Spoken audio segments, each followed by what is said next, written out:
I'm Karia, and today I'm going to show you how to use the clone stamp tool in Photoshop to remove unwanted objects and people from your photos. First step is to open up your image in Photoshop. Then you want to duplicate the background layer, so you will be doing your clone stamping edits on that layer. This way that you can always refer back to the original image without having to undo any of the work that you've done. So I'm going to duplicate it. I'm on a Mac, so I'm using Control-Command-J. You can also duplicate it several other ways by doing a right-click, duplicate layer. So I'm going to be working on this layer 1. You can rename it if you'd like. Just do double-click on it, clone stamp layer. Okay, and then I'm going to select my clone stamp tool. So it's going to be on the sidebar here. The literally looks like a little rubber stamp. You can also press S, that is like the keystroke shortcut, either way. So I'm going to zoom in and show you something that I want to retouch. There are a couple different elements in this photo that I want to retouch, so I'm going to show you a couple different methods when using clone stamp tool, what to do. So I'm going to zoom in on this area. It's like a little grate. I just think this is kind of distracting, so I want to get rid of it. So when I am wanting to reconstruct something in an image, I want to see like what would be there if that thing wasn't there. So for this thing, for this area, it's gonna look like it is on either side. And I'm gonna want to continue this line here and then have this part look like this part basically. So when I'm using the clone stamp tool, I can adjust the size by pressing the brackets or also up here. And I'm going to sample from another part of the image that I want to go where the thing that I'm removing is. So for example, I want to continue this line. So I'm gonna sample another part of the line. And to sample, I'm pressing Option or Alt, depending on the keyboard and the computer that you have. Select that, you're gonna see these little crosshairs come up, and then I'm gonna click. And then when I move my mouse around, you can see that it has the sample that is from that area that I sampled from, and it's just carrying it over. So now I'm gonna line it up. That looks about right. And then I'm gonna click, and then I can just paint.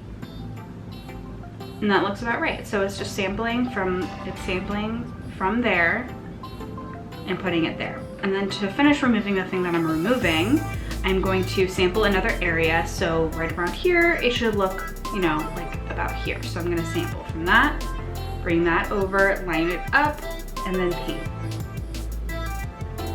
And there you go. Looks pretty good. Zooming out, and I can now show you the before and after by toggling off that layer on and off. There we go, that's removed. That is the very basic way to use the clone stamp tool to remove things and objects and people and whatever else you want to remove. You are sampling from one part of the photo and stamping it onto another. You want to make sure that you are lining up lines and textures, lighting, especially as you get more advanced and you're doing more advanced reconstructive work with the clone stamp tool, but that is the very basic way to use it. I'm going to show you a couple other areas in this photo that I would use the clone stamp tool to retouch as well. So I am on the same layer, I'm zooming in, and I just want to get rid of these people who are here in the background. So again, I can see that, you know, these columns where like these highlights are, this is like a continuing line. So I'm gonna want to sample over here because I think this is what this would look like behind them. So I'm gonna sample, stamp, and paint. And just working that around. There we go. And then I want to do this bottom area, so I'm going to sample this area. There we go. And I kind of like accidentally sampled what I was trying to remove, but that's okay. You can just keep going over it. So sample again. And then just this last part right here. There we go. And then I might just like clean up a little bit where I think the light's a little off or whatever. There we go, it's cleaned up. Zoom out, and there you go. So again, I was just following the natural lines in the image, you know, how the lines would continue, how patterns would continue naturally. If that object or that person wasn't there, just paying attention to that and, you know, just being careful, going over things if I needed to. You can always fix things, and again, that's why you want to duplicate the layer so you're not doing destructive, you're doing non-destructive editing, so you can always go back. And I'm just gonna do a couple more.